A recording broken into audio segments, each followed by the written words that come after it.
Okay, welcome everyone. Good afternoon to those of you on the East Coast. Good morning to you on the West Coast. For those who don't know me, my name is Ethan Marcus. I am the managing director of La Hermandad Sefaradita America, the Sephardic Jewish Brotherhood of America, the national umbrella organization for the Ladino-speaking Sephardic community here in the United States. We're so happy to have you today as a part of our wonderful Sephardic Digital Academy with a special talk from Carlos Yabar Lopez, who's a dear friend of the community, and we're very excited to have here on his new book. For those who don't know, this is a part of the Sephardic Digital Academy, an online system of wonderful learning and center for Sephardic studies.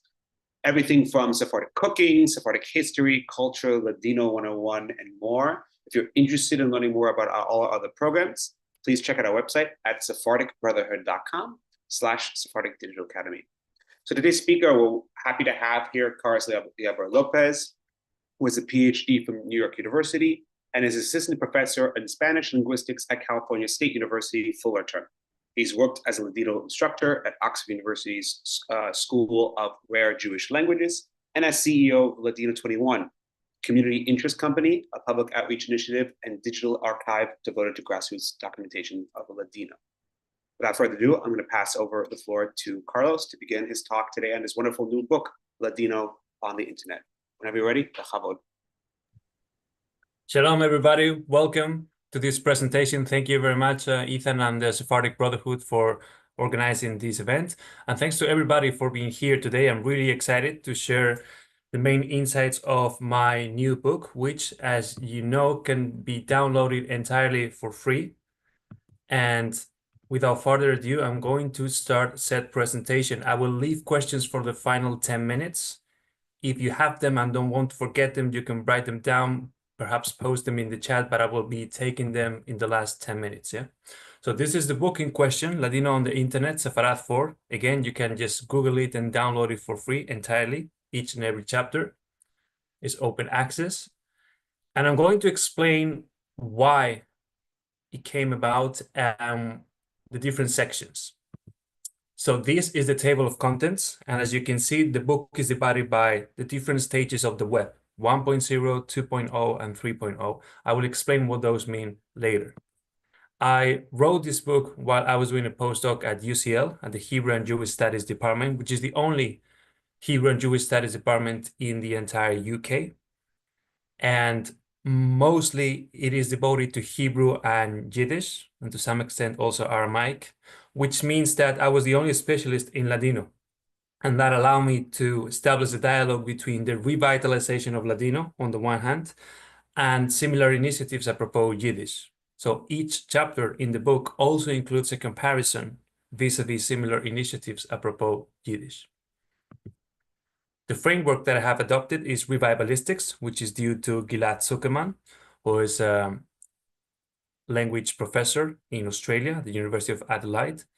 And he makes a distinction in this book between three types of reclamation. He makes a distinction within revivalistics between reclamation, revitalization, and reinvigoration. Reclamation has to do with taking a language that is no longer spoken and making it alive again. For instance, the reclamation of Hebrew.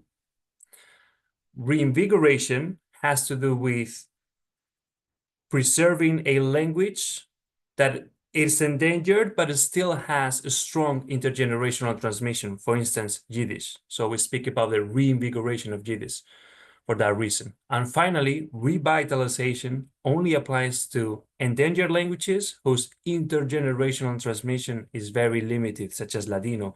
Unfortunately, we don't have a strong young generation that uses Ladino, even though thanks to Ladino 21, the Sephardic Jewish Brotherhood, and other initiatives, we're trying to counterbalance that problem and to mitigate it. Hence why today I will be speaking about the revitalization of Ladino as opposed to reinvigoration or reclamation. So the book is called Ladino on the Internet, Sefarad 4, as opposed to Sefarad 1, 2, 3, or 6. So why is it Sefarad 4? In his book, Max Weinreich talks about the Ashkenazi diaspora and distinguishes different stages within Ashkenaz. Similarly, he draws a parallel with that and distinguishes different stages of Sepharad. And he says, Sepharad 1 was when Sephardic Jews were still in the Iberian Peninsula, and we didn't have Ladino as a vernacular. We only had Ladino as a word-by-word translation of the Hebrew Bible in the 13th century for liturgical purposes, but there wasn't a language called Ladino that people spoke in the streets. After the expulsion, Sepharad 2 begins, says Max Weinreich. And that's when we find Ladino for the first time as a vernacular, as a spoken language that crystallizes over a century in the eastern part of the Mediterranean Sea, in what is nowadays Greece, what is nowadays Turkey, etc. That doesn't happen overnight. Again, that takes over a century. Slowly but steadily, the vernacular we now know as Ladino crystallizes, and in particular, Judaismo. Then we have Sepharad 3, which begins around the 1950s with the creation of the State of Israel, 1948, the independence of Morocco, 1956, and the pogroms in Turkey that lead many Jews to do Aliyah. All those circumstances create a global diaspora, and particularly a migration of Sephardic Jews to the Americas. And that's when Sepharad 3 as a world system begins. Those are the three stages that Max Weinreich distinguishes in his book. And what I claim in my book, Ladino on the Internet, Sepharad 4, is that the Internet brings an entirely a qualitatively different stage of Sephardic diaspora with its own idiosyncrasies, amongst which the evolution of Ladino as a language that now mixes more geolect because people from Istanbul are connecting with people from Saloniki, with people from Seattle, Los Angeles, Paris, etc. So as a result, there is a confluence, a convergence of all of those dialects that were traditionally separated due to their geographical dispersion. So the internet is not just a new container for an old reality. It is a new container that itself generates a new reality, generates a new stage of the Sephardic diaspora, and within it, a new stage of Ladino. Hence, Ladino on the Internet, Sepharad 4. And so the book is just about tracing the evolution of Ladino within Sepharad 4, right? Meaning from 1999 until nowadays. That's what I do in the book. And there wasn't really a lot of systematization of how the internet had influenced Ladino until I published this book. There were just a couple of precedents. First, this article by Michael Held called Digital Homelands. That was the first critical analysis of how the internet had changed Ladino and how Ladino had evolved within the internet, right? And the argument from Held is that the internet has allowed for the creation of digital homelands with that hyphen. That is not a typo. That's how Held wrote it herself. Why the hyphen? Because she claims that thanks to the internet, you no longer need to be in the same physical territory or country for you to belong to the same nation, for you to share the same type of home of belongingness. Right? So the internet allows people all over the world to connect in the same platforms, regardless of where they are physically themselves, right? Hence the homeland. Now the home is no longer contingent on the land, may or may not necessitate those people sharing the same land. That is what the internet does. It creates a virtual replacement for the physical community. It's not a replacement in the sense of something equivalent. Held acknowledges that something is lost when you cannot connect in person. Something is lost, yes. So she speaks of an ersatz rather than replacement, which means that it's the best you can do without that which you just lost, right? It's not exactly the equivalent, but it's the closest to a replacement. And that was in 2010. When Michael Held published this article, there was just one online platform or digital homeland in Ladino, Ladino Comunidad, which you know here in the audience, right? However, enter 2021, 11 years had passed and a lot of initiatives had flourished on the internet. A lot of Facebook groups, WhatsApp groups, YouTube channels, etc. So I published this article called The Digital Deterritorialization of Ladino in the 21st Century, where I said, look, given the proliferation of virtual communities in Ladino, not just about Ladino, but in Ladino, we need to make a difference between mere communities online and actual digital homelands as characterized by health.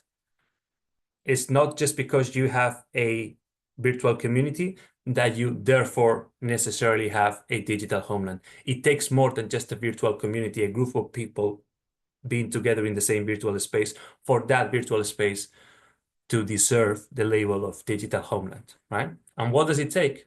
I said two things: linguistic ethnicization and a sense of belongingness, which I predicated on 4 criteria.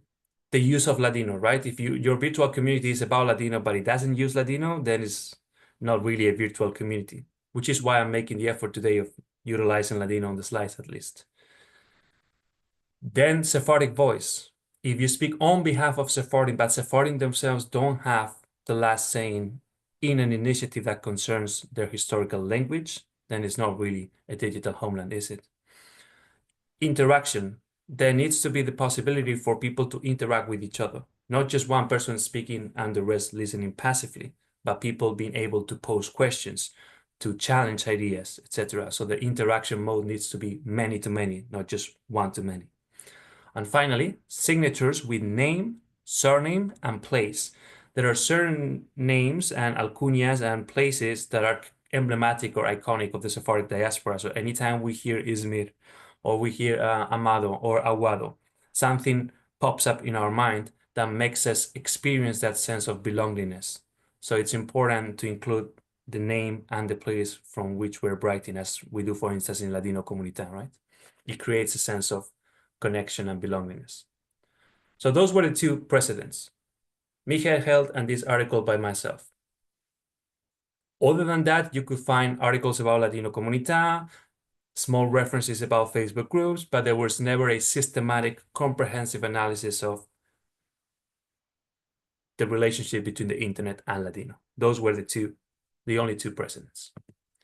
And so here comes the Ladino on the internet, Sefarad 4. And as I said, I make a distinction between Web 1.0, 2.0, and 3.0. So that's also the division of the following 30 minutes.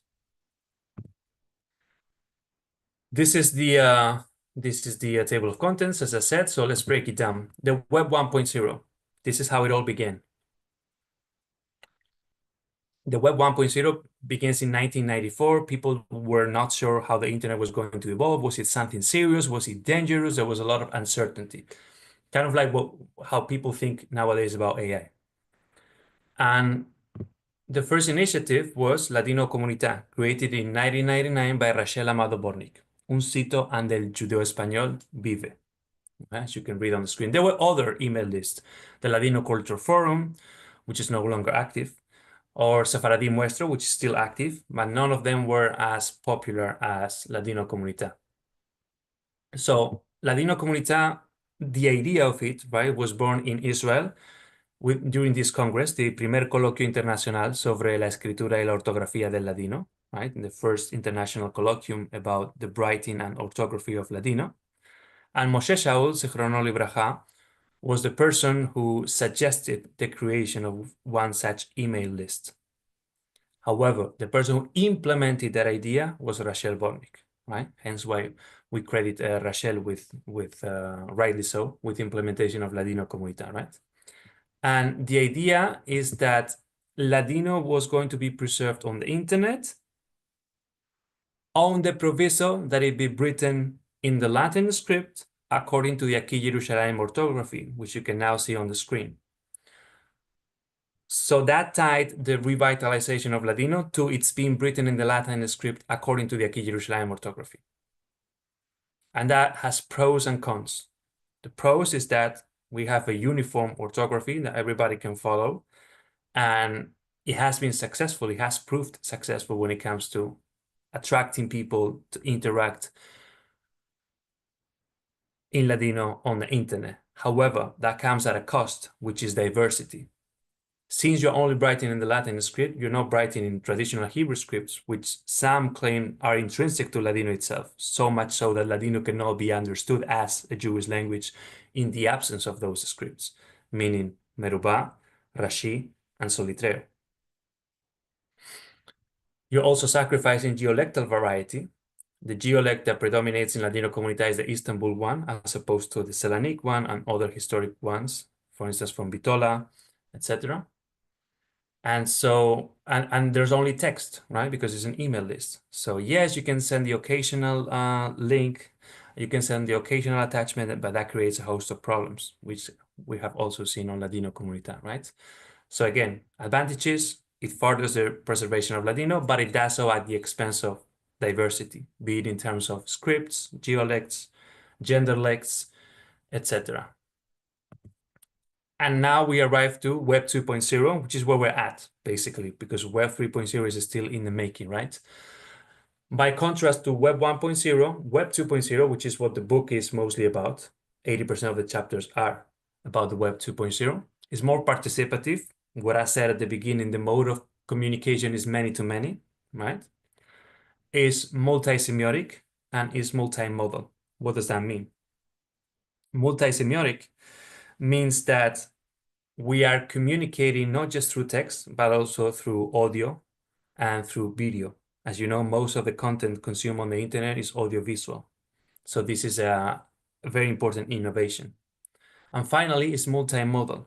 What does that mean? It means that it shows Ladino not only fluently, but also as it is remembered partially by older speakers. Maybe they remember one word, two words, a proverb, a cantica, but they don't speak the language fluently. In the Web 2.0, we can see both. We can see people writing fluently about Ladino, and we can see people just saying Shabbat Shalom or Semanada Buena que tengas, things like that, right? This is what Jeffrey Chandler in his book Yiddish Land called the difference between vernacularity, meaning speaking the language fluently to discuss everyday topics, and post-vernacularity, meaning remembering just bits of the language and throwing them here and there to signal our belongingness to that or identification with that community, right? So again, whereas Ladino Comunidad portrays Ladino as a language that is still written fluently, the Web 2.0 shows a different side of it, shows that the language is not really remembered or spoken fluently anymore by a majority of speakers. It shows that as an endangered language with an increasing language attrition, Ladino is mostly spoken post-vernacularly, and sometimes vernacularly, that might be spontaneous or that might be staged, but sometimes in a minority of cases, vernacularly, right? So that's a more realistic portrait, let's say, of Ladino. So some of the initiatives are Ladino 21, which is my own community interest company, which started as a digital archive, but evolved into classes. We also produce a course with UTalk, but I won't talk too much about myself. Let's talk about the types of initiatives in the Web 2.0, right? The first one was digital archives, and the pioneer here was the Autoridad Nacional del Ladino, which created a digital archive on YouTube as far back as 2011. It has 133 videos. They haven't uploaded any video for the last 13 years, so do not expect any video to pop up on Friday this week, but you have all the materials there, all 133 videos exclusively in Ladino. The disadvantage is that it is only in Israel. If you're looking for a global perspective on Ladino, you won't find it there, but if you're interested in Ladino in Israel, definitely check that out for free on YouTube, Autoridad Nacional del Ladino. Then we have eSefarad or eSefarad, which is managed by Marcelo Alineada Benveniste. This is not entirely in Ladino, but it features a lot of videos in Ladino, including the collection of Encontros del Hat, right? The widely popular Sunday meetings entirely in Ladino. Then we have Ladino 21. By now, we already have around 350 videos, and that is more global than any of the digital archives I have shown so far, because we have interviews not only in the Americas, in the United States, in Argentina, in Brazil, but also in Europe, in France, in England, in Spain, also in Africa, in Morocco. And most of these are in person, not all of them, but most of these are in person. So that sets it apart from other similar initiatives. And then we have digital archives that are not about Ladino, but contain videos in Ladino, right? For instance, Wikitongues is about the Wikipedia of tongues, right? and it includes 2 videos in Ladino. Or Vanishing Languages and Cultural Heritage has a wonderful collection with incredible high quality, both as to the image and the subtitles, about Ladino in Istanbul. Again, just in Istanbul, but it's a wonderful source. And so does Endangered Language Alliance, in this case, apropos Ladino in New York. So you can see Daisy Braverman or Benny Aguado, etc. And I would like to conclude Digital Archive section by thanking everybody who participated in the Digital Archive, including some of the people who are here, like our friend Jake. Shalom, saludicos. And I encourage those who haven't to contact Ladino 21 to participate if they would like to share their Ladino experience with us. Now, advantages of this and disadvantages of digital archives. The digital archives, as I said, include more semiotic modalities, right? Now we have audio and video. We know how the speakers sound and what they look like. So that offers us an entirely different perspective on the language. And as I said, it mixes vernacularity and post-vernacularity. We don't tell our speakers what to say or how to say it, though they have the right to edit out parts if they so wish, but it's not prescriptive. We don't edit the videos ourselves, removing the parts that we don't like, as can be the case in Ladino Comunidad. So in that sense, it's more descriptive than prescriptive. So it complements the perspective of Ladino Comunidad. And it shows more geolects, right? We do an interview in Brazil, we're showing that geolect with some, perhaps with the overuse of Portuguese words like davagar, morar, and so on. When we go to France, we can see the overuse of French words, right? Etc. So we're not privileging any given geolect, such as the Istanbul one. Then we have WhatsApp groups, and this is the group Estamos WhatsAppeando by Albert Israel, who each day sends a post with a message in Ladino, as you can see here, desmazalado, le está viniendo pesgado, hay que le quiere ayudar. And then this is recorded with his own voice here in the audio. His own voice sounds like this. Desmazalado, le está viniendo pesgado, hay quien le quiere ayudar, more or less. The problem with this is that, as useful as it is a one-to-many mode of communication. You cannot reply to this content within the WhatsApp group. So it's not the many-to-many mode of communication that we discussed before, but it's still useful. You can register for free and receive content in Ladino every day. And then we have Los Ladinadores, which is perhaps the 2.0 version of Ladino Comunidad. It's very similar because it enforces the Aquí Jerusalem orthography and Ladino being written in the Latin script, and it does so by moderating the content. And the manager of this, Aldo Sevi, is one of the moderators of Ladino Comunidad. So there's great overlap, but it's the successful adaptation of that idea of Ladino Comunidad into Facebook. And Aldo Sevi makes an excellent job. He also includes images, which is an innovation vis-a-vis Ladino Comunidad, under the guides rubric in the group. So definitely check that group. You can join for free, and it's extremely active. It's extremely active thanks to the job that Aldo Sevi does. It says, as you can see in the About section, este grupo es para partajar contenidos en judeo-español. No aceptamos publicaciones en otras lenguas, right? So the idea is that there is what Ferguson and Joshua Fishman called functional differentiation. We create a space where only that language is used. And if it's not in that language, it doesn't get published. And then we have apps like Duolingo. I know we have a GDIS course on Duolingo. We don't have a Ladino one. I tried to create one back in the day. I did contact Duolingo. Hey, would you be interested in a Ladino course? They said, maybe we'll contact you. And 1 month passed, and 2 months passed, and 3 months passed. So I contacted instead a similar company called UTalk that specializes in endangered languages to create that course. This is the company, it's called UTalk. And there is a master corpus, which is the same across all the languages in the platform.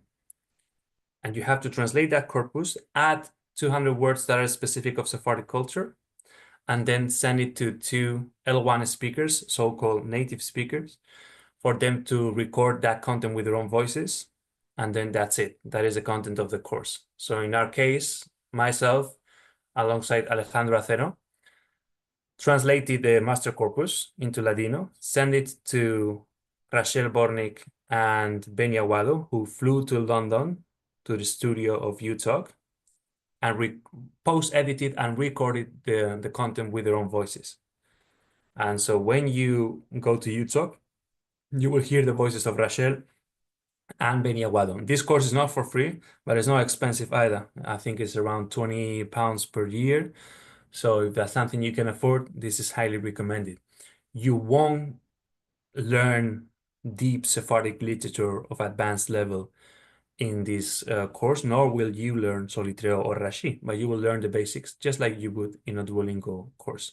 The main advantage vis-a-vis Duolingo is that because there's one master corpus, once a language is added to the platform, you can learn that language from any other language in the platform, which means you can learn Ladino directly from French, from Hebrew, from Turkish, from any language that is emblematic to the Sephardic diaspora. You can learn Ladino circumventing English.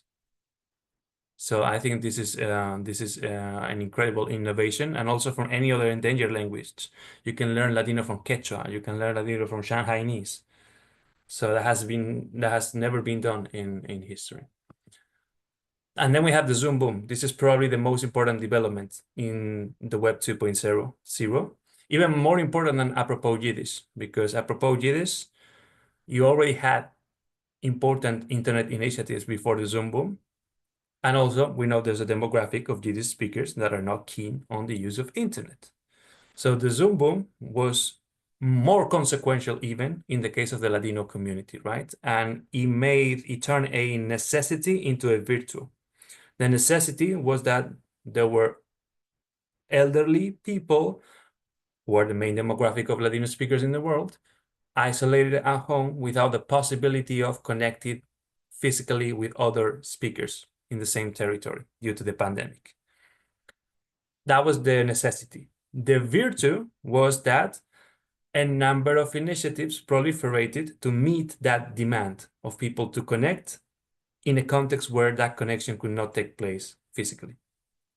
So a lot of initiatives were developed on the internet to connect people in Ladino. And those that already existed experienced a very significant growth.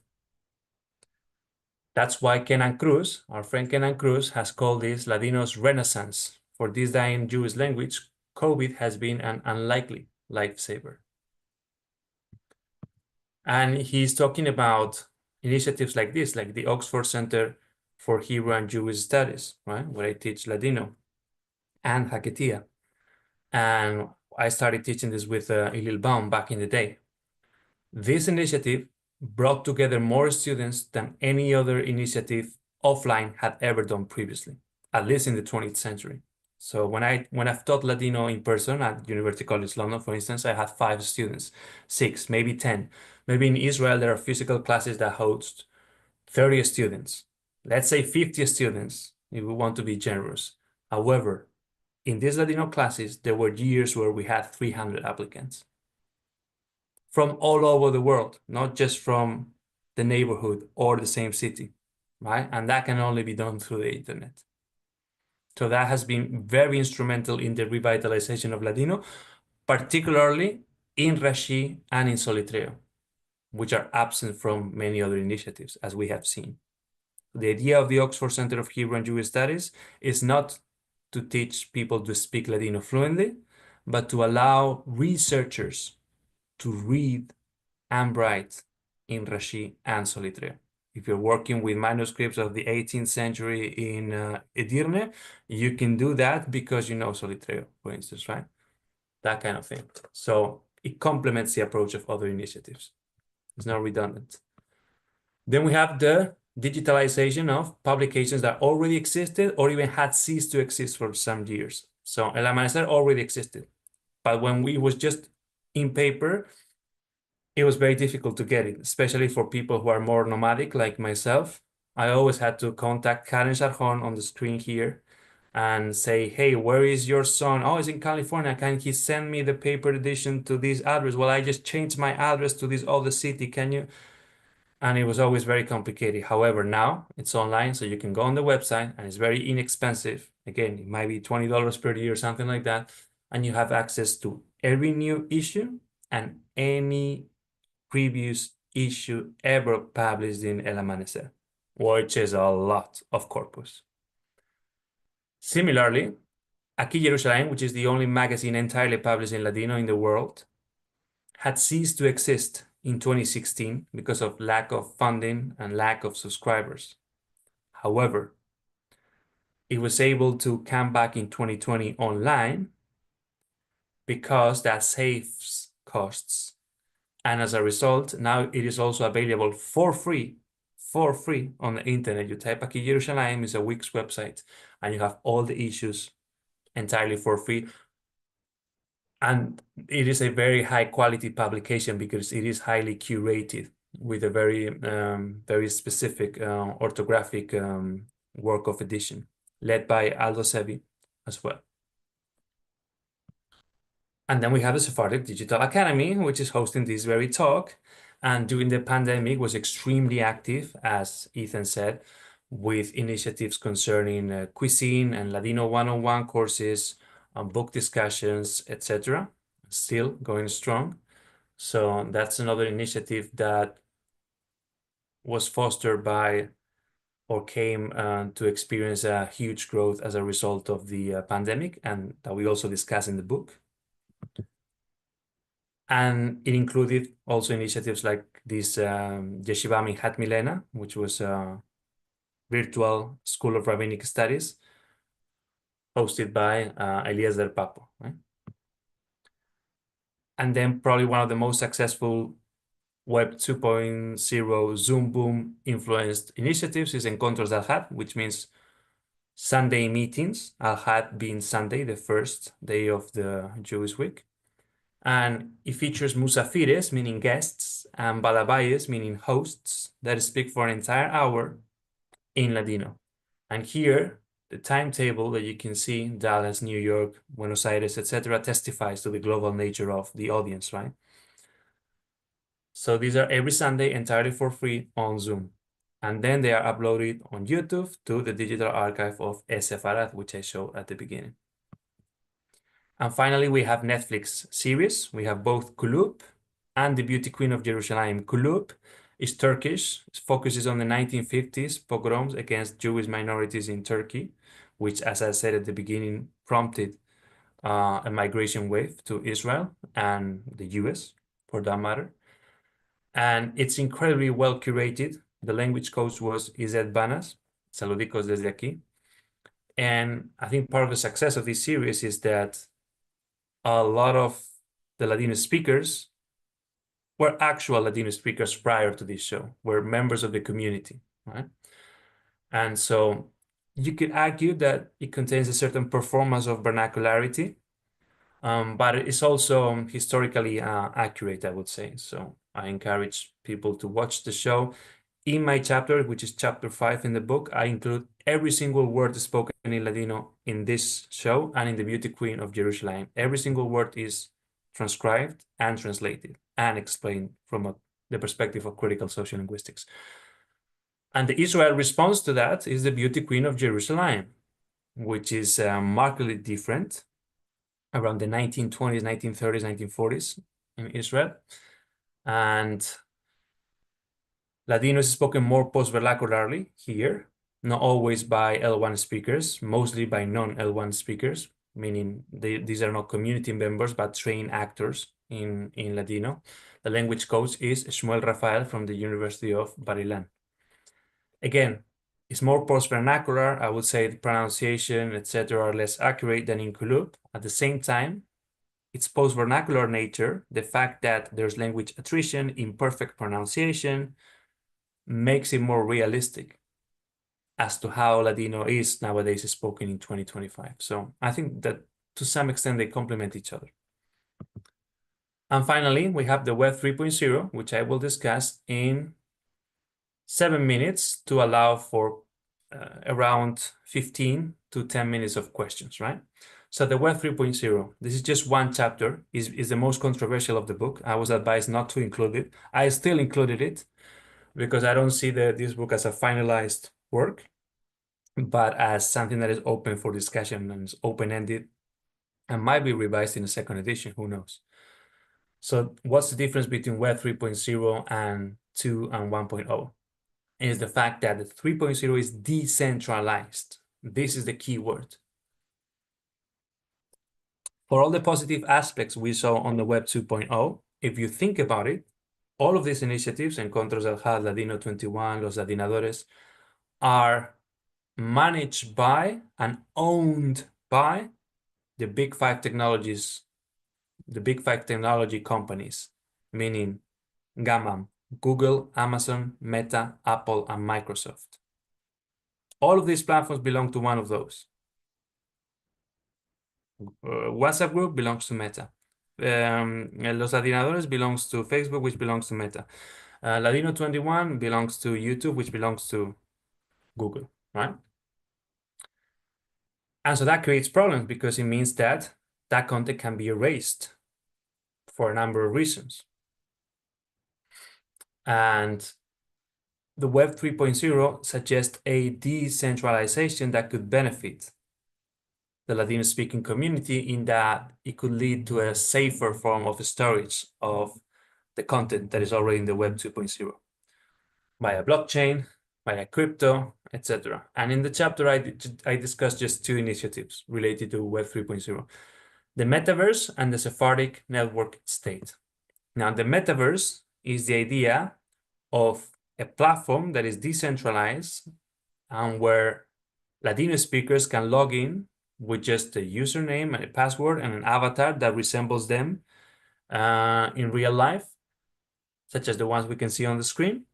And then once you have that avatar, you use the same avatar in any platform. You use the same avatar to participate in Ladino 21 and in Los Ladinadores and in Encuentros del HUD and in Sephardic Digital Academy, and you do just all of that with the same avatar, which means the metaverse cuts across all of the private companies of the Web 2.0 in decentralized fashion. That is the idea.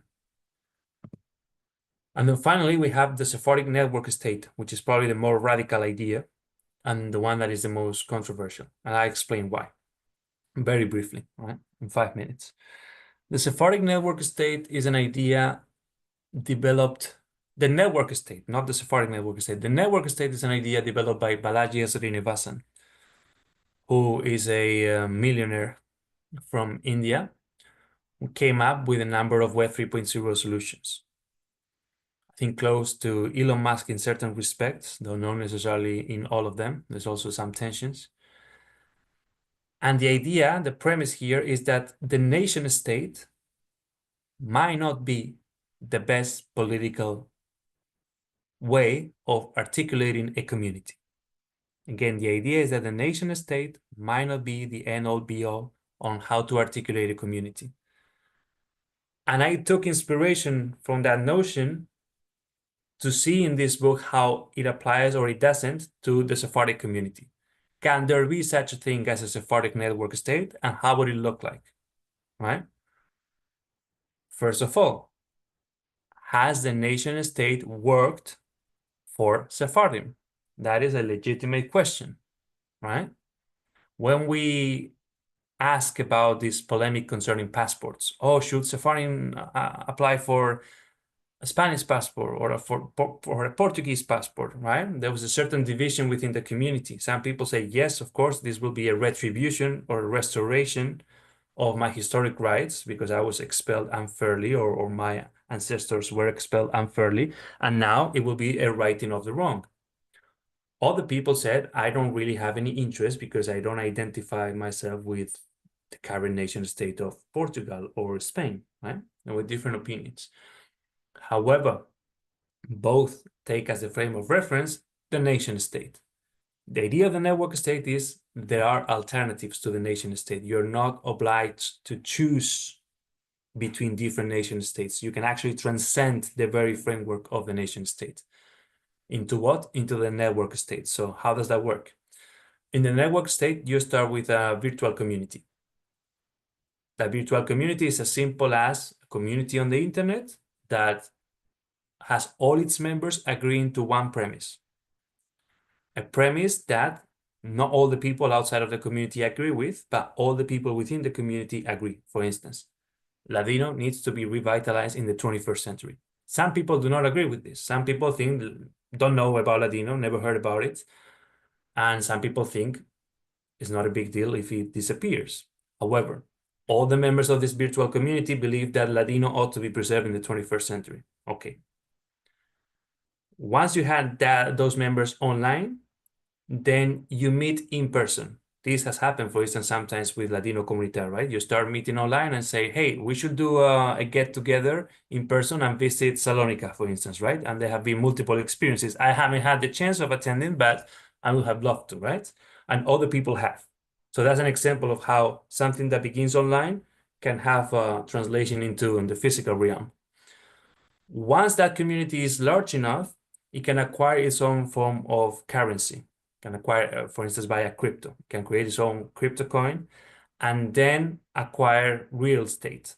Or you can buy a property in Tokyo, a room in California, and a university in Paris. And then connect all of these three instances, the room in Tokyo and California and the university in Paris, through Web 3.0 Passport. It means that once you are in that physical location, you can only access it through a username and a password that is activated by biometrics, for instance, right? And if you don't have those, you cannot access. But if you have those, you can. In that way, you are connecting the online community through a physical space. So that is a mixed reality community, right? You are sharing an online community and some physical spaces that are not contiguous, are not a single city or a single nation state, that are dispersed throughout the world, but can only be accessed with the online credentials. That is the idea of the network state. Once that network state is big enough, then you can apply for diplomatic recognition by traditional legacy nation states that are emblematic of the Sephardic diaspora, for instance, France, Turkey, Spain, Portugal, the US, Israel. And once you have that diplomatic recognition, you are recognized as a state, as a Sephardic state in this case. Not a nation state, but still a network state that operates on a mixed reality paradigm. And that's it. It's 10:45, and that's all I had to say. Merci mucho, Javier. Thank you so much, Carlos, for the excellent talk. We'll take any questions. If people have questions, please write them into the chat. And we'll try to get to as many as we can. Maybe first you can talk a little bit about what you see as kind of the future of the digital mixing with the physical. I mean, you kind of referenced the network state, but also certainly a very radical idea that may not happen tomorrow. What do you see kind of Ladino education in particular going, let's say, in the next 5-10 years? Yes, I think that's an excellent question, Ethan. I think the near-term future has to do with AI, particularly in the form of chatbots that can generate content in Ladino, that can both communicate in Ladino and teach Ladino to people whose first language, say, is English, Spanish, French. I'm working on Ladino 21 on this, and we will have very good news in a few weeks. And people will have the possibility of doing that at home from anywhere in the world for free. That's the near-term future. And Then maybe we have, yeah, sorry, go ahead. go ahead. No, please. Yes, and then we have pedagogical materials on which I'm working, which have to do with textbooks that are reflective of how Ladino is spoken on the 21st century, which we don't have as of yet. We have textbooks that are based on an idealized or historic version of Ladino, but not on how Ladino is spoken on the internet, or the use of inclusive language, or the global dispersion of Ladino in territories that were not typically emblematic of the Sephardic diaspora, but nonetheless have Ladino speakers nowadays. So I'm also working on that textbook, which will come out next year, inshallah. Inshallah, indeed. Maybe you could talk a little bit more about kind of the controversy that often surrounds Ladino in the modern world with its influence from modern Spanish institutions that often want to reclaim it as a Spanish language, as a language of Spain, or a dialect, so to speak. But they often say that, which is a very controversial thing to say. How is that influencing, like you said, kind of the development of AI and other materials when, it's AI scrapes data off a massive amount, and then often it's influenced. So how do you kind of avoid that trap of AI or chatbots or these modern technologies essentially just taking Spanish and integrating into Ladino and then reclaiming it as in fact Spanish, as the Ladino, excuse me. Yes, this is again a crucial question, because one of the dangers that I talk about recurrently in the book is that in the name of the humanitarian preservation of Ladino, we might just be assimilating or subsuming Ladino into current Spanish, right? Which was the whole polemic with the Spanish Royal Academy being created in Tel Aviv, etc. And as you said, the AI exacerbates this problem, because the way you generate big corpora out of a small corpora is by transverse learning, which is based on the similarity between Ladino and Spanish. So you end up adopting techniques like ripple down rules, which are based on that. Whenever you see a C in the text, you change it into a K, and that makes it Ladino, and that's very dangerous, right? We don't want to do that. There are precedents of that concerning English and Scottish English, for instance, which were very controversial. We don't want to do that in Ladino. So the way we can balance that out is by receiving a lot of feedback from the community, both in terms of spelling, but even more so in terms of cultural sensitivity. There are tons of phrases or implications and topics that may fly in other languages that are not fundamentally sound in Ladino.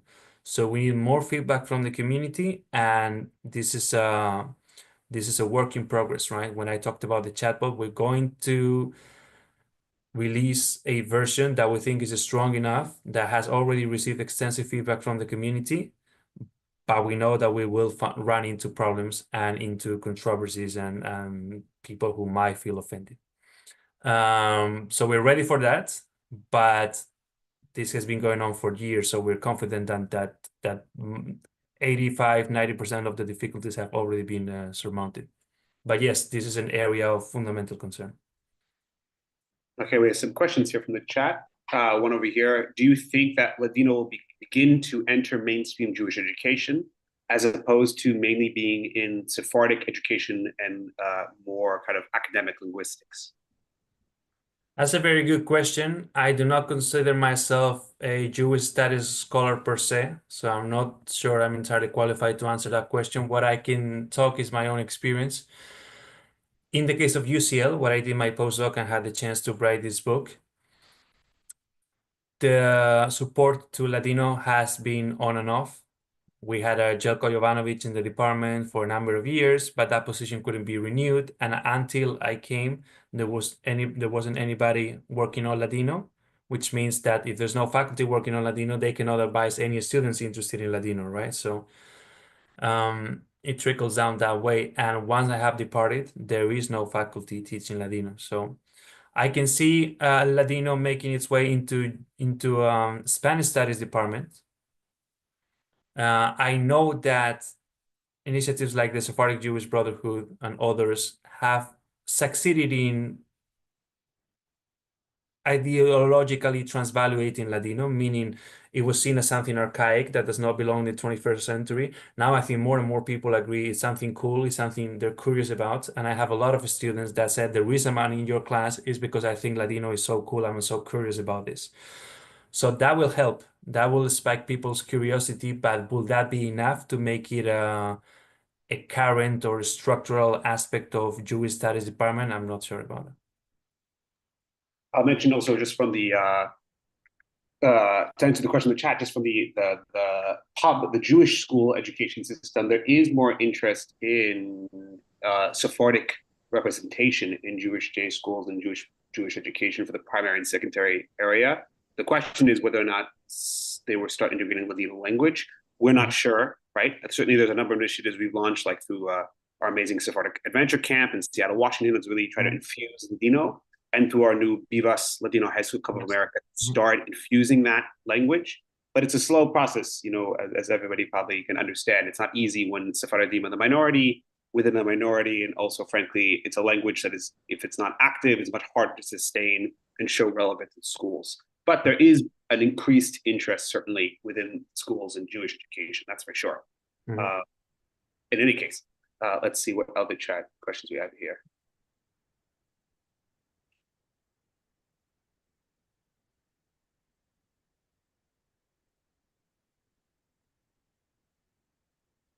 Can you comment maybe on what's next for online courses in Ladino and Ladino education in general, its access, now that we've kind of seen this post-Zoom boom? Yes, so I think that there was a period of a few months where people were not sure how that Zoom boom will continue after the pandemic. In the case of Yiddish, I know a lot of initiatives went back to entirely offline and were taken off, or that's what I gathered from the UCL department. But not so much in the case of Ladino. I think there was a certain decrease or maybe Zoom fatigue. But most of the initiatives that I discussed in the Zoom Boom chapter, Sephardic Digital Academy, Oxford School of Rare Jewish Languages, and Encontros al Had, have stayed the course, right? Have persisted afterwards. So I'm optimistic. I think that Zoom initiatives are here to stay. That Sefarad 4 has entered, and we cannot undo Sefarad 4. And I am convinced that it will stay very active. Yeah. I think it's all the questions we have here. But I really want to take the time and thank Carlos so much for joining us today. And again, his new book, Ladino on the Internet, Sepharad Forward, is free and open to the public online. If you can just Google it, you'll find it, and you can read the full academic kind of journal and fascinating discussion in the book. But I really want to thank him so much for joining us today. I want to thank you all as well for joining us today. And if you're ever interested in learning more about our programs, including our free 12-week course online, I should mention that, in Ladino, in fact, you can go to sephardicbrotherhood.com/Ladino101, take a free 12-week course online with materials and work, and also go to places like, Ladino 21 as well, which has been a great initiative to help preserve the language and teach it. So again, Carlos, thank you so much for the time. Thank you for joining us. Thank you so much, Ethan. Thank you to the Sephardic Brotherhood and for everybody for being here. Thank you. Merci mucho. Ad vemos. Thank you.